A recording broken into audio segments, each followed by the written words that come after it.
All right. Hello, everybody. Today we are going to unpack the education specialist lesson plan.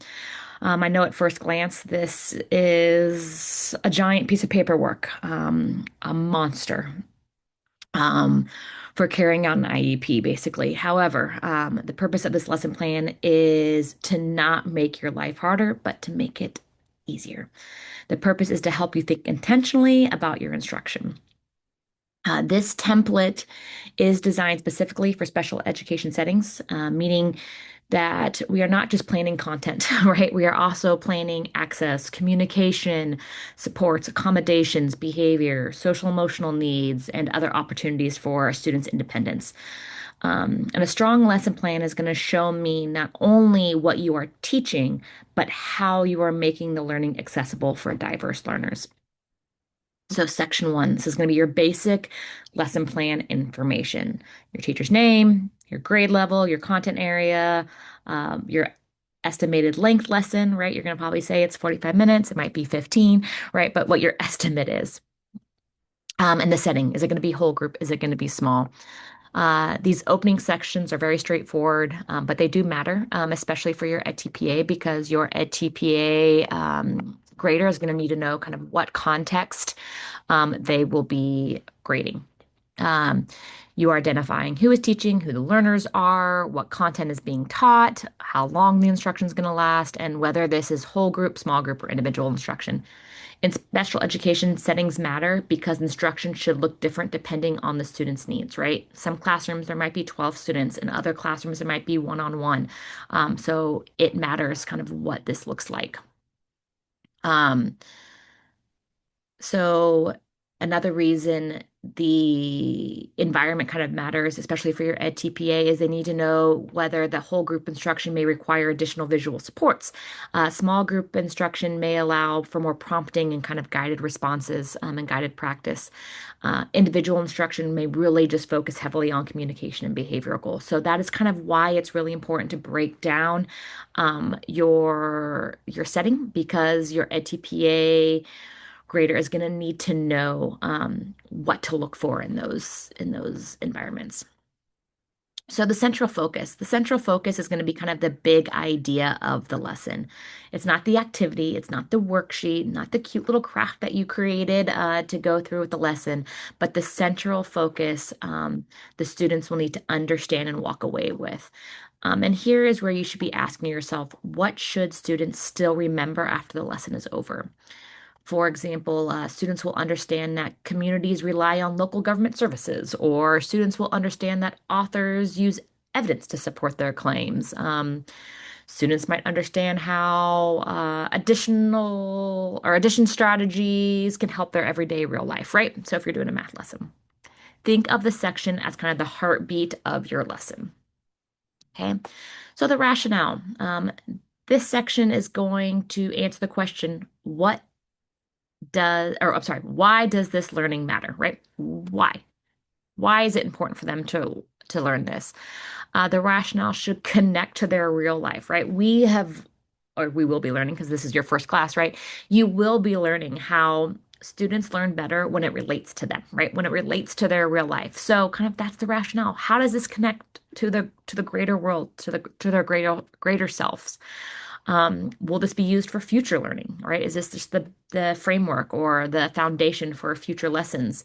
Is it to get independence, create better communication? Is it for functional skills? Is it academic progression? But what's the rationale here? Um, is it, I'm sorry, so the section's going to force us to teach with purpose instead of teaching just to get through the material, right? Intentional practices.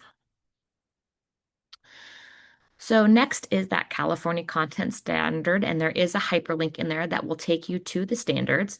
But this is where you identify the state standard that's going to align with your lesson plan, and this is crucial. The key here is alignment. The standard, the lesson activity, and the assessment should all connect together like trains on a car, right? Doo, doo, doo. And this will be one of the main things they are looking at in the TPA for your in the future, right? Is do all of your things connect? Are they aligned? Are we teaching a math lesson but have an English standard and our assessment is in science, right? They want to make sure that everything goes together. If your standard is about identifying a main idea, but your assessment only asks students to define vocabulary words, there's a disconnect here, right? And that's where a lot of people go astray, is the standard doesn't match the assessment. So think about that standard. The standard for special ed is also grade specific. So if you have a fifth grader, but they are reporting at first grade levels, you still need a fifth grade standard and you will break it down in your lesson to meet their level, right? But the standard needs to be grade specific. If you are teaching multiple grades in a class, you can either have multiple standards or you can have like the middle, right? So if you're teaching sixth, seventh, eighth grade, you could do a seventh grade standard. So content specific learning goals. This one is one of the most important sections for your entire kind of template. Your learning sorry, I'm having a hard time talking today. Your learning objective should be observable, measurable, standards aligned, and student centered. This template's going to give a framework. Students will be able to blank and to demonstrate understanding by blank. Very clear, very concise. This is important because we need measurable evidence. You will need this for your EdTPA. You need evidence to support whether the students learned the material or they did not. A bad objective is going to be like students will understand fractions. Okay, how are you going to know that? A better objective is going to be something like students will solve 4 out of 5 fraction comparison problems using visual modes or visual models. Um, In the second example, it gives specifically what the student will or will not be able to do in a measurable fashion.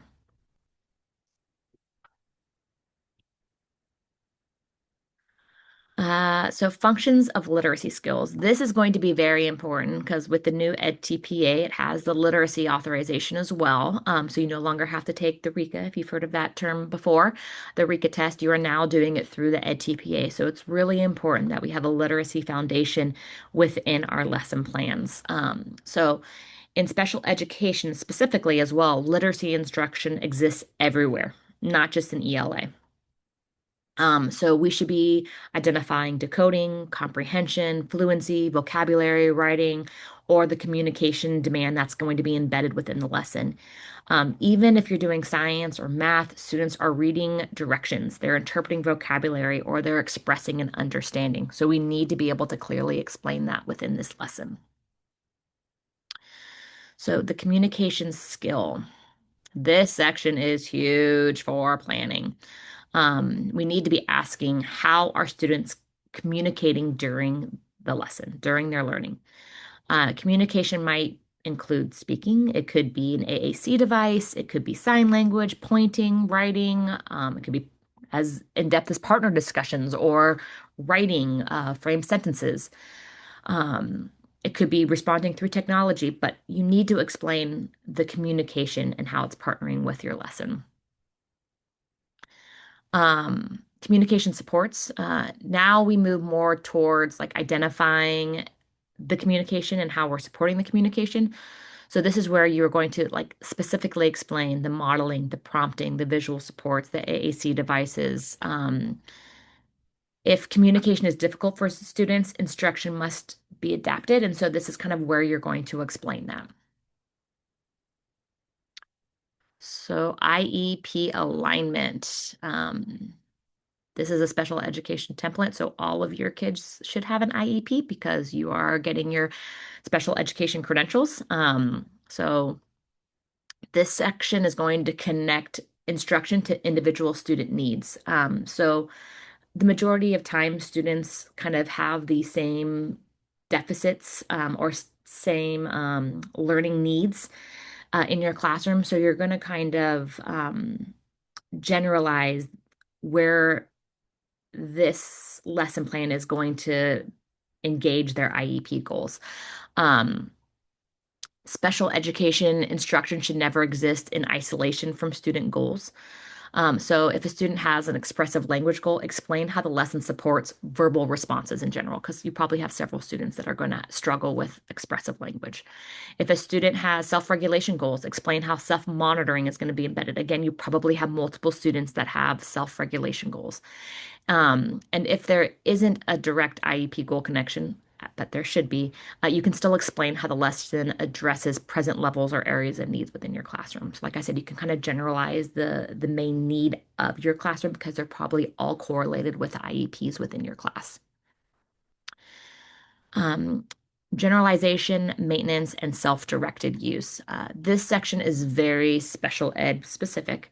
You're not going to see this on a lot of multiple subject lesson plans or single subject lesson plans, but very specific to special ed. We are asking, can students use this skill somewhere else? Can they maintain this over time? Can they eventually do this independently? You know, as a special ed teacher, I'd hear a lot like, oh, I watch the student do this every day in the class, but they can't do it at home. That means the skill is not generalizable. So what can we do to better support that so that the student can do it in different environments? Because true learning is not students completed this worksheet one time. It's that they can do this anytime we ask them to. Um, True learning is students can use the skill across settings, people even, or situations, right? Not just with me, but they could do it with the TA or the para. They can do it with their parents. This is different between compliance and meaningful learning, right?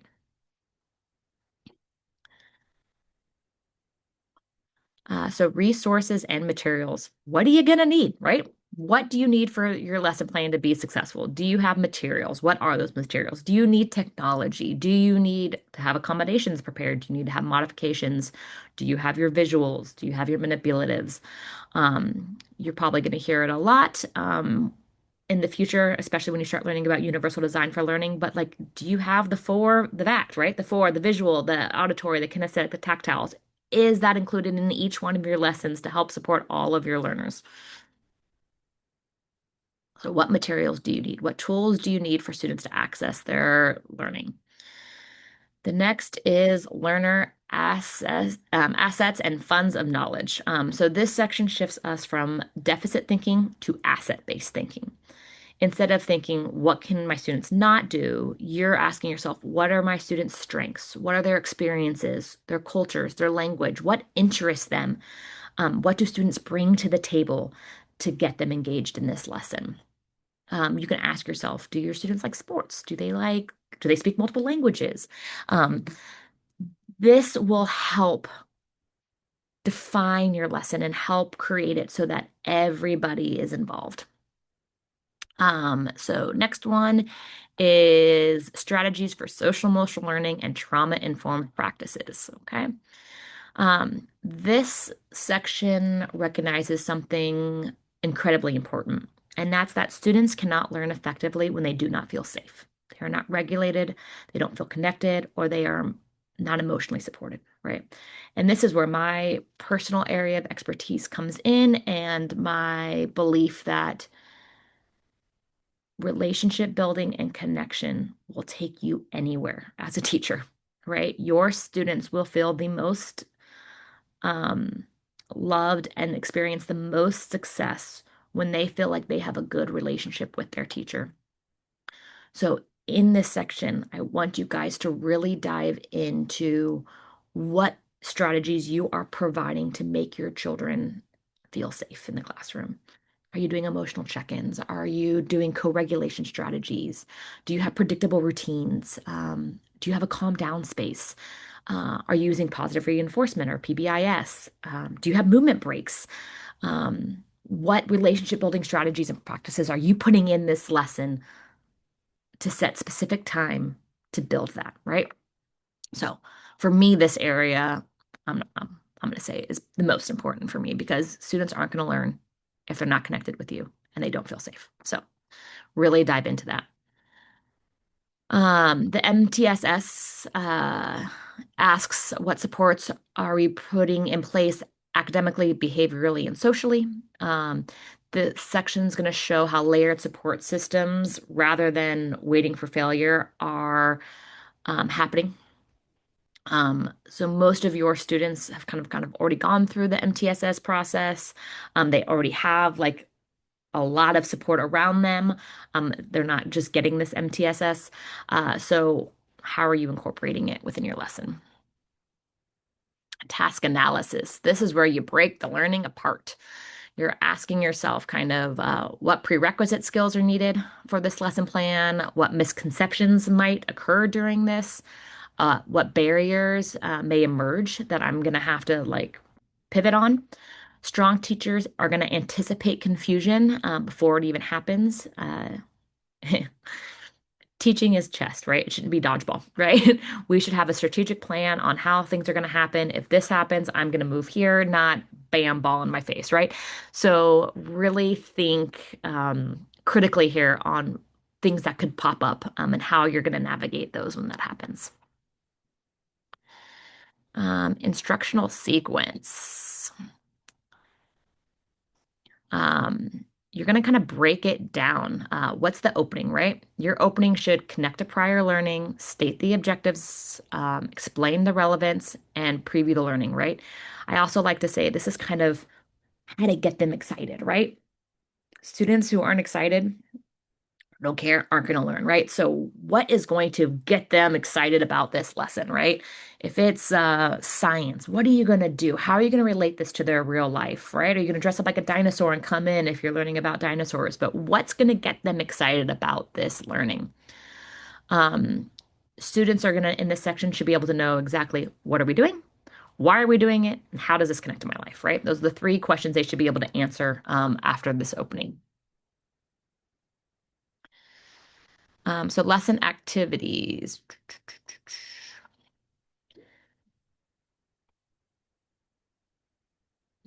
Okay. Sorry, I was trying to make it one page. Lesson activities.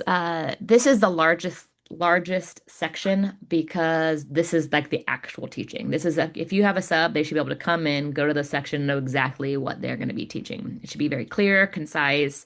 Anybody should be able to step in and teach this lesson because it's so detailed. Um, you're writing enough detail that another educator can come in and teach the lesson. Um, Again, for your Ed TPA, this is important because you don't want to leave your Ed TPA score going, what are they doing? What's happening? They should be able to step in and teach this lesson. It's so detailed. So it's going to include your actions, the students' actions, transitions. Again, any accommodations that you're putting in, specific grouping that you're doing, why you're doing that grouping, questioning that's going to be happening from you, potentially the students, the formative assessments that you're going to be doing throughout the lesson, that UDL, that Universal Design for Learning, what are you putting in there so that all students are engaged in the activities? Again, because we're focused on literacy in these lessons, the communication supports that you are putting in place. You're going to think of this kind of like as a movie, basically, and this is the script, right?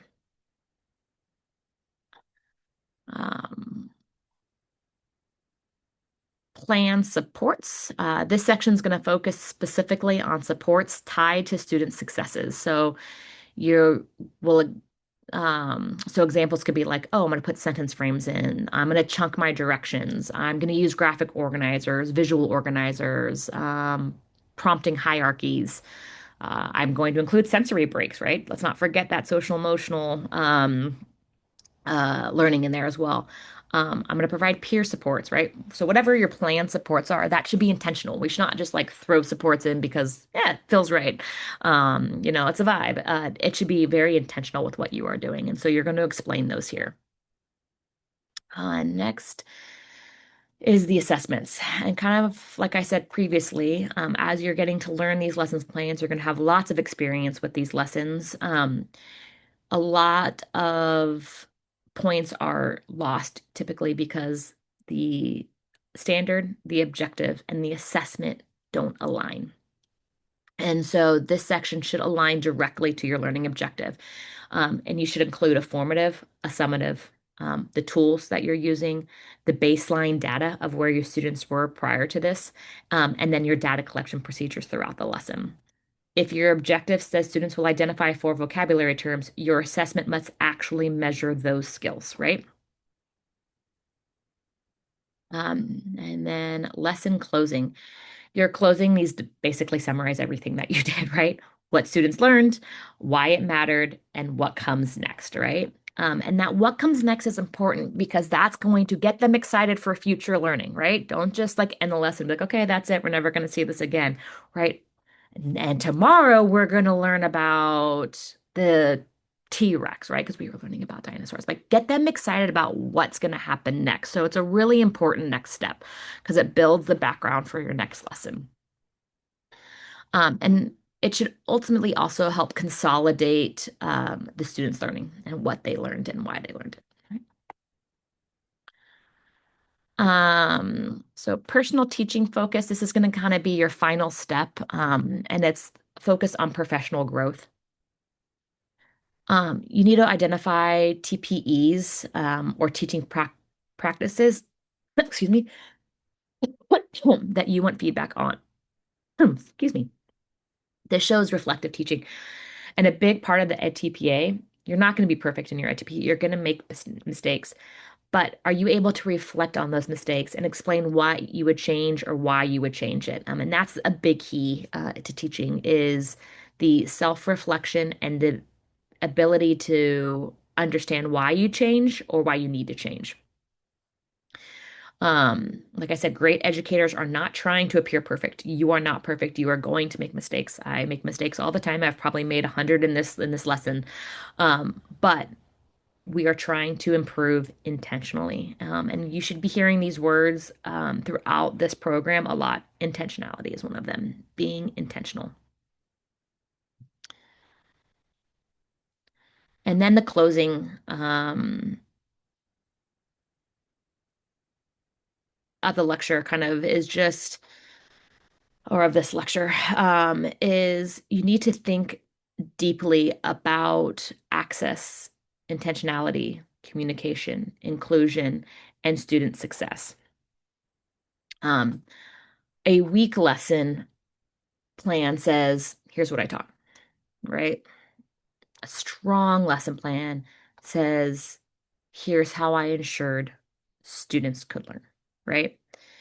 I like to consider the lesson plan because you're not going to write lesson plans like this when you are an actual teacher, once you actually have your credential. You probably will never do another lesson plan like this. But the purpose of this lesson plan is to teach you how to teach, right? And so I like to consider it, I used to be an athlete, right? So I like to consider it like a game. This is my opportunity to show off and win the tournament, right? I am going to create the best lesson plan that is detailed, that explains what I'm doing it, why I'm doing it, and how it affected my students. And so if you can do that, you will have a successful lesson plan and you are going to just crush the EdTPA in such a good way. So I hope this helped clarify kind of the special education teaching template for you. If you ever have questions, feel free to reach out to any of your special ed faculty. You've got myself, Brittany Auernig-Roan. You have Dr. Belkis Choiseul-Proslin, and you have Dr. Colin McInnes, who are kind of your key special education faculty here at Bedard. So looking forward to working with you this coming program and enjoy.